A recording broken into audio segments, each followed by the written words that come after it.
Welcome to Frenchy Tales. Learn French with wonderful stories. Première partie. La poupée.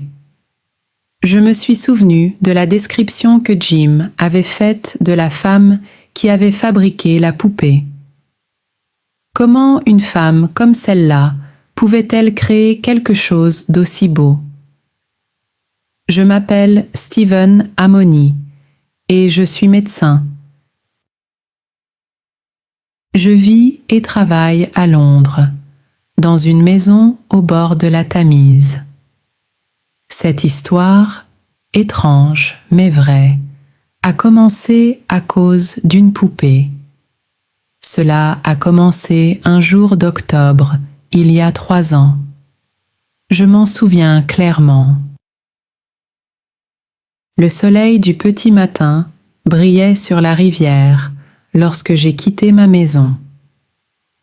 Je suis allée acheter un exemplaire du Times, comme d'habitude. Il y avait un magasin de fleurs au coin de ma rue. Je pouvais voir les fleurs aux couleurs vives alors que j'atteignais le coin. J'ai tourné dans une rue secondaire et j'ai continué à marcher. J'ai apprécié le chaud soleil d'octobre.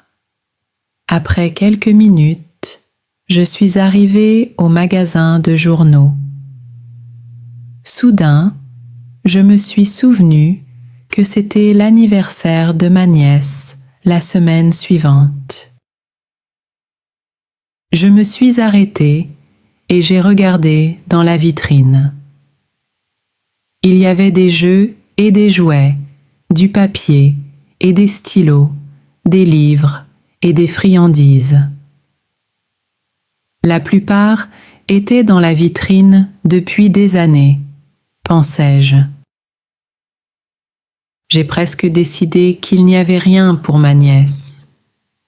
Ensuite, j'ai vu une poupée. Elle était à moitié cachée dans un coin.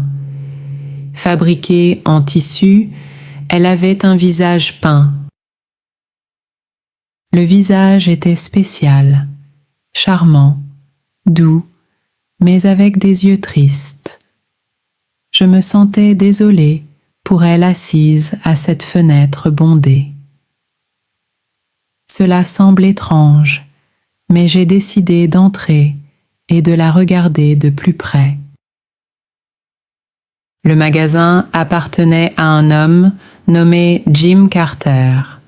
« Bonjour, Dr. Amoni », dit-il gaiement quand je suis entrée. « Voulez-vous le Times comme d'habitude ?»« Oui, s'il te plaît, Jim, » répondis-je. « Et j'ai besoin d'un cadeau pour une petite fille. C'est son anniversaire la semaine prochaine. » « Vraiment ?» dit Jim. « Oui, dis-je. Je regardais cette poupée en tissu dans ta fenêtre. »« Oh !» dit Jim. « Celui à moitié caché dans le coin ?»« Oui, dis-je. » Jim eut l'air surpris. « Cette poupée, dit-il, elle est un peu inhabituelle. »« Puis-je la voir ?» j'ai demandé. « Elle est aussi très chère, » a-t-il déclaré. Il a pris la poupée par la fenêtre et me l'a donnée. Je l'ai presque laissée tomber de surprise. Elle était magnifiquement faite, presque vivante. Sa robe et ses autres vêtements étaient fabriqués à la main et non à la machine. Son visage était peint à la main. Je pouvais le voir clairement maintenant. Elle était adorable, faite avec beaucoup d'amour. Je pouvais voir cet amour sur son visage. Je l'ai déposée doucement. « Combien veux-tu pour elle, Jim ?» j'ai demandé. « 1 livre, docteur Amoni, » répondit-il. Il a vu la surprise sur mon visage et a continué. Elle est chère. J'ai dit ça, n'est-ce pas? Vous l'avez fait, ai-je accepté. Des poupées comme celle-ci coûtent jusqu'à 20 livres dans le centre de Londres, a déclaré Jim. Mais je vais vous dire ce que je vais faire, docteur. Je vous la vendrai pour 1 livre. Qui les fabrique? J'ai demandé. J'aimerais savoir quelque chose sur la personne qui peut fabriquer de belles poupées comme celle-ci. La femme vit dans Ardley Street depuis quelques années maintenant, a expliqué Jim. Elle vient parfois dans ma boutique et m'apporte les poupées. Quel est son nom? J'ai demandé. Je ne suis pas sûre, répondit Jim. C'est quelque chose comme Calamy. À quoi ressemble-t-elle? J'ai demandé. C'est une grande femme aux cheveux roux. Elle porte des manteaux et des chapeaux très chers, répondit Jim. Mais elle a un visage très sérieux. Elle ne dit jamais grand-chose lorsqu'elle entre dans le magasin. Je suis toujours heureux quand elle part. Il fit une pause, puis ajouta « Et je ne l'ai jamais vue sourire. » Je ne pouvais pas comprendre cela. Comment une femme comme celle-là pouvait-elle fabriquer d'aussi belles poupées? Je vais acheter la poupée, dis-je enfin. 1 livre semblait beaucoup d'argent pour une poupée. En comptant les notes, je me sentais un peu idiot. Oui, la poupée était un cadeau, mais je connaissais la véritable raison de l'acheter. Je ne voulais pas la laisser dans cette vitrine. J'ai ramené la poupée à la maison et je l'ai mise dans ma petite chambre. Elle semblait remplir la pièce de sa beauté. Je l'ai soigneusement mise dans une boîte et je l'ai recouverte de papier brun. Plus tard, dans l'après-midi, je suis allée au bureau de poste et je l'ai envoyée à ma nièce. Les jours suivants, je ne pouvais m'empêcher de penser à la poupée, à son visage doux et à ses yeux tristes. Je me suis souvenu de la description que Jim avait faite de la femme qu'il avait créée. Comment une femme comme celle-là pouvait-elle faire une belle poupée? C'était dur à croire. Qui était-elle? Je voulais savoir. Mais ensuite, le temps est devenu froid et humide. Les enfants de la région sont tombés malades et j'étais très occupée. J'ai vite oublié la femme et la poupée. Un jour, quelques semaines plus tard, mon téléphone a sonné. Une voix de femme dit « Est-ce que c'est le docteur Amoni ?» « Oui, ça l'est, dis-je. Rendez-vous visite à des personnes qui peuvent payer votre visite ?» demanda la femme. « Oui, parfois, répondis-je. »« Combien ça coûte ?» elle a demandé. La voix était désagréable, comme si l'argent était plus important que la personne malade. « Une visite coûtera 5 livres, répondis-je. « Oh, dit-elle, mais si vous ne pouvez vraiment pas payer, alors je ne demande pas d'argent, ai-je dit. Tout va bien, dit-elle. Je peux payer 5 livres. Quel est ton nom? J'ai demandé. Rose Camit, répondit-elle. J'habite dans la maison à côté de la pâtisserie dans Ardley Street. Mes chambres sont au 2e étage. Je serai bientôt là, lui dis-je. Je suis arrivée à la maison à côté de la pâtisserie de Harley Street 10 minutes plus tard et j'ai monté les escaliers. Elles étaient étroites, sales et mal éclairées. Alors que j'atteignais le sommet, une porte s'ouvrit. « Docteur Amoni ?» dit la voix désagréable. « Oui, dis-je. »« S'il vous plaît, entrez, » dit-elle. « Je m'appelle Rose Camit. » C'était une grande femme, entre 45 et 50 ans, avec des cheveux roux, des yeux sombres et une bouche rouge vif et brillante. Nous sommes allés dans la pièce de devant. Il faisait froid et laid, et les meubles étaient bon marché et de mauvaise qualité. Sur le placard du coin se trouvaient de nombreuses petites bouteilles en verre. Puis j'ai vu les poupées. Ils étaient suspendus au mur et jetés négligemment sur le lit. Chaque poupée était différente, mais chacune était aussi belle que ma poupée. Il semblait impossible que cette femme rude et désagréable puisse les réaliser. Rose Camit m'a regardé attentivement. « Vous êtes un très jeune médecin, » dit-elle. « Je suis plus âgée que je n'en ai l'air, » dis-je froidement. « Tu penses que je suis trop jeune? Dois-je repartir ?» Elle s'est moquée de moi. « Vous n'avez pas besoin d'être en colère, docteur, » dit-elle. « Vous êtes très beau pour un médecin. » « Et je suis un médecin très occupé, » dis-je. « Es-tu la personne malade? »« Non, c'est ma nièce, » répondit-elle. « Elle est dans la pièce du fond. Je vais t'emmener vers elle. » Avant d'entrer, je devais en savoir plus sur les poupées. « Est-ce que tu fabriques ces poupées ?» j'ai demandé. « Oui, » répondit-elle.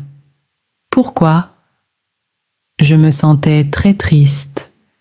J'en ai acheté un pour l'anniversaire de quelqu'un, dis-je doucement. Elle a ri. Et je suis sûre que vous avez payé beaucoup d'argent pour cela, a-t-elle déclaré. Elle m'a emmenée dans une pièce plus petite au fond et a commencé à ouvrir la porte. « Mary, c'est le docteur !» a-t-elle crié. Puis elle a poussé la porte plus grande pour me laisser entrer. « Ne soyez pas surpris lorsque vous la voyez, docteur, » dit-elle à voix haute. Sa jambe gauche est tordue. La jeune fille, Mary, était assise sur une chaise près de la fenêtre. Elle entendit les paroles de la femme et un air de malheur traversa son visage pâle. Il y avait de la douleur dans ses grands yeux sombres. J'étais en colère contre la femme aux cheveux roux. Les mots étaient inutiles. Elle voulait blesser la fille. Mary n'avait pas plus de 25 ans, mais je vis immédiatement qu'elle était très malade. J'ai regardé à nouveau dans ses yeux sombres. Quelque chose en elle est en train de mourir, pensai-je. Après cette première visite, je me suis toujours souvenu de la douceur de son visage triste, de son corps maigre et de ses cheveux secs et malsains. Mais quelque chose m'a rempli de bonheur.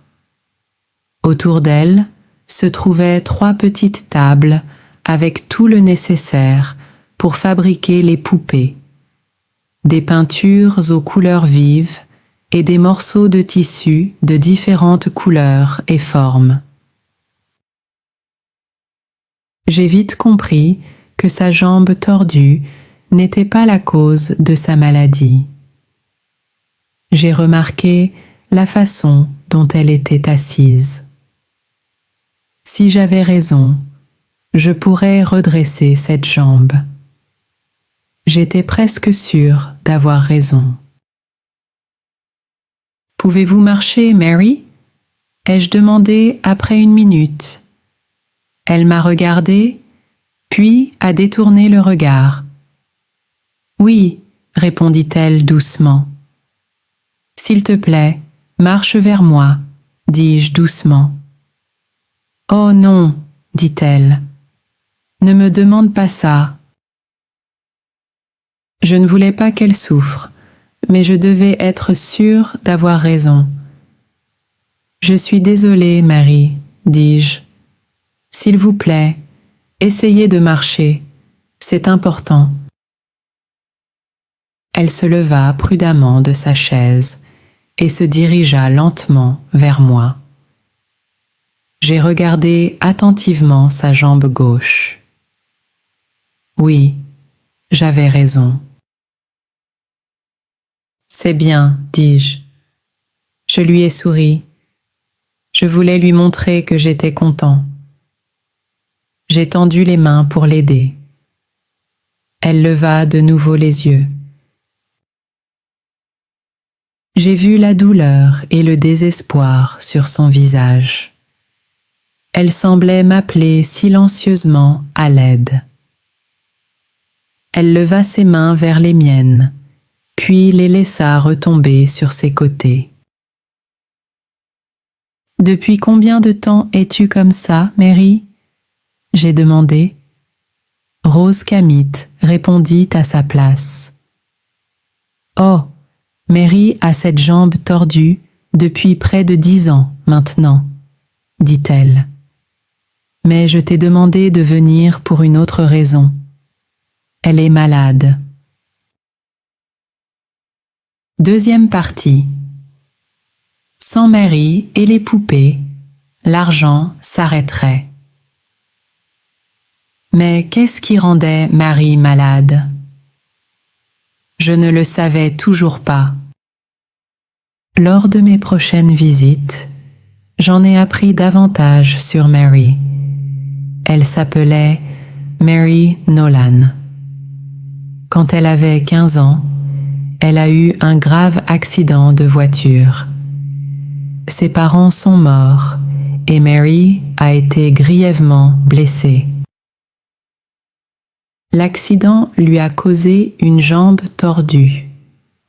Rose Camet a proposé de s'occuper de Mary et la loi a accepté puisque Mary n'avait pas d'autre famille.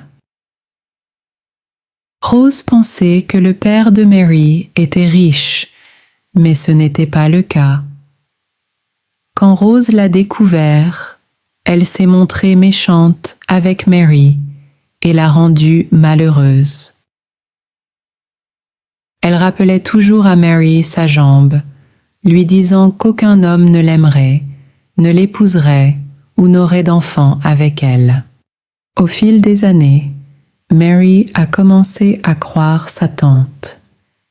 Elle est restée avec elle, a fait ce qu'on lui disait et a vécu une vie triste et sans espoir.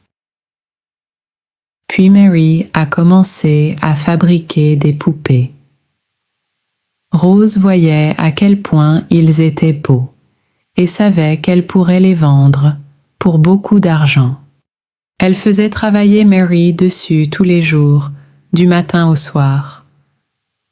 Rose n'aimait pas Mary, mais elle aimait l'argent des poupées.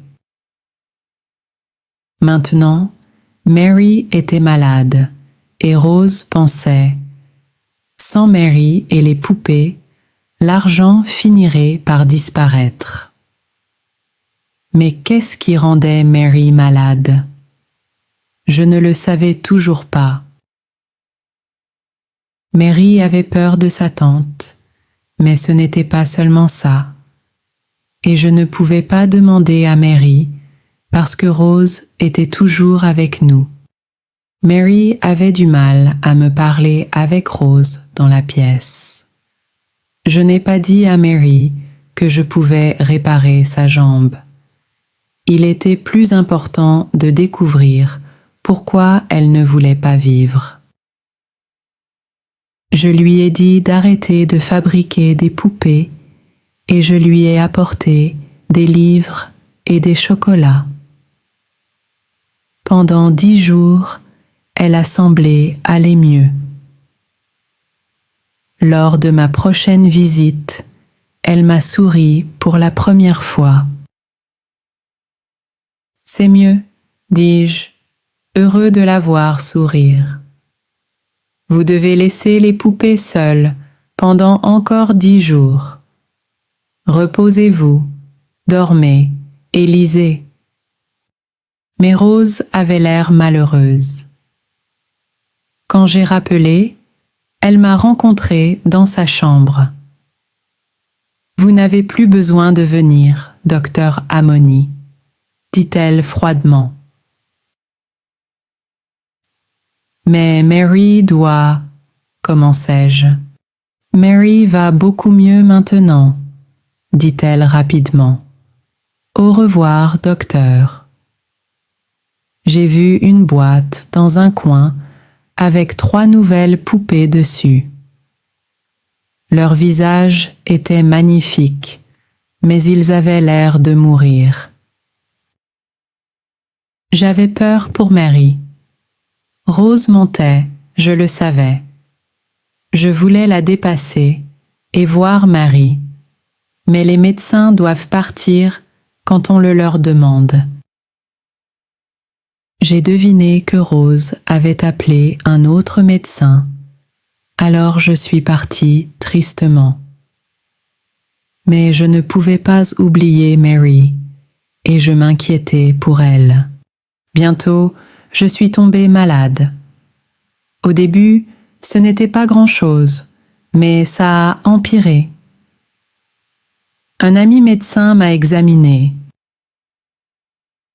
Je ne trouve rien d'anormal, » a-t-il déclaré. « Peut-être que tu travailles trop dur. » Mais je savais que ce n'était pas ça. J'ai maigri, j'ai perdu ma faim et je me sentais fatiguée, mais je n'arrivais pas à dormir. J'ai souvent rêvé de Mary appelant à l'aide pendant que Rose la tenait dans ses bras. Je ne pouvais pas m'empêcher de penser à Mary et au fait que je ne pouvais pas l'aider. Une nuit, j'ai réalisé que je souffrais de la même maladie que Mary. J'étais amoureux d'elle et je me sentais malade et malheureux parce que je ne pouvais pas l'aider. Je sais pourquoi Mary est en train de mourir, pensai-je. Elle est en train de mourir parce que personne ne l'aime. Elle n'a aucun espoir. Ses parents sont morts. Sa tante l'utilise pour gagner de l'argent et elle se sent laide à cause de sa jambe. Sa vie est vide, à part les poupées. Je devais la voir, lui parler seule, sinon elle serait perdue pour moi à jamais. Le lendemain matin, j'ai appelé Jim Carter. « Voici le docteur Amoni, dis-je. M'aiderez-vous ? » « Je ferai ce que je peux, » a déclaré Jim. « Vous avez sauvé la vie de mon fils l'année dernière. Comment puis-je vous aider ? » « Merci, Jim. Vous souvenez-vous de Madame Rose Camet, la femme poupée ? » « Oui, bien sûr, » dit Jim. « Quand elle reviendra dans votre magasin, appelez-moi et gardez-la là pendant 20 minutes. » « Très bien, » dit Jim. « Merci, Jim, » dis-je. « Je m'en souviendrai pour toujours. » Chaque soir, je vérifiais auprès de Jim, mais il n'y avait aucune nouvelle. Puis un jour, à 17 heures, le téléphone a sonné. C'était Jim. Elle est là, dit-il. J'ai couru jusqu'à la maison de Mary et j'ai monté les escaliers. Heureusement, la porte était déverrouillée et je me suis précipitée dans sa chambre. Elle avait l'air si maigre et malade. Elle avait toujours les peintures et les tissus autour d'elle. J'ai pensé, elle veut fabriquer une poupée de plus avant de mourir. Elle a levé les yeux et a été surprise de me voir. Elle pensait que c'était Rose. Elle a dit mon nom, Steven. « Mary, m'écriai-je, je suis venue pour t'aider. Je sais ce qui te rend malade. Est-ce que c'est important maintenant ? Dit-elle doucement. Il est encore temps, Mary, dis-je. Je connais ton secret. Je peux te guérir, mais tu dois écouter.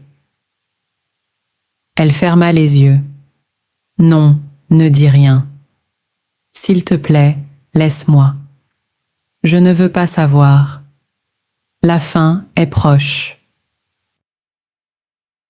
Je me suis assis et lui ai tenu la main. Mary, s'il te plaît, écoute. Quand les enfants grandissent, ils reçoivent l'amour de leur famille. Quand ils sont plus âgés, ils donnent cet amour aux autres. Ils donnent de l'amour et reçoivent de la gentillesse, du bonheur et de l'espoir. Ils ont alors plus d'amour à donner.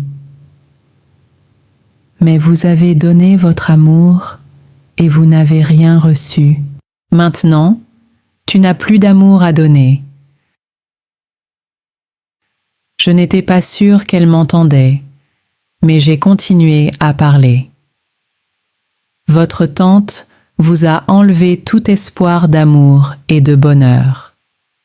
Puis, elle a fait pire. Elle a emmené vos enfants. Ces poupées étaient tes enfants, Marie. Vous les avez faites avec amour, parce que vous pensiez que vous ne pouviez pas être mère. Ta tante les a pris chacun et ne t'a rien donné. Tu as utilisé tout ton amour et maintenant tu meurs parce qu'il ne te reste plus rien. Marie bougea. Elle semblait comprendre. « Tu ne mourras pas, Marie, » criai-je, « parce que je t'aime. M'entends-tu ? Je t'aime et je ne peux pas vivre sans toi. » « Aime-moi, » dit-elle doucement, « mais j'ai une jambe tordue. Comment peux-tu m'aimer ? Ça n'a pas d'importance, Mary. Je t'aime toujours, dis-je. Ta tante a menti. Je peux redresser ta jambe. Dans 1 an, tu marcheras comme n'importe quelle autre fille. » Des larmes de bonheur lui remplirent les yeux. Elle a souri et m'a tendu la main. Je l'ai serrée contre moi, j'ai mis mon manteau autour d'elle et je l'ai portée à travers la pièce. Soudain, la porte d'entrée s'ouvrit et Rose entra avec colère. Mary trembla de peur et cacha son visage dans mon cou. Mais Rose arriva trop tard. Elle le savait et n'a pas dit un mot alors que je passais devant elle avec Mary dans mes bras. Dehors, le soleil brillait et les enfants jouaient joyeusement. J'ai ramené Mary à la maison. C'était il y a 3 ans. Au moment où j'écris ces lignes, Mary joue avec notre fils. Notre deuxième enfant arrivera bientôt. Mary ne fabrique plus de poupées maintenant. Elle n'en a pas besoin. Je remercie le jour où j'ai vu pour la première fois la belle poupée dans la vitrine de Jim Carter.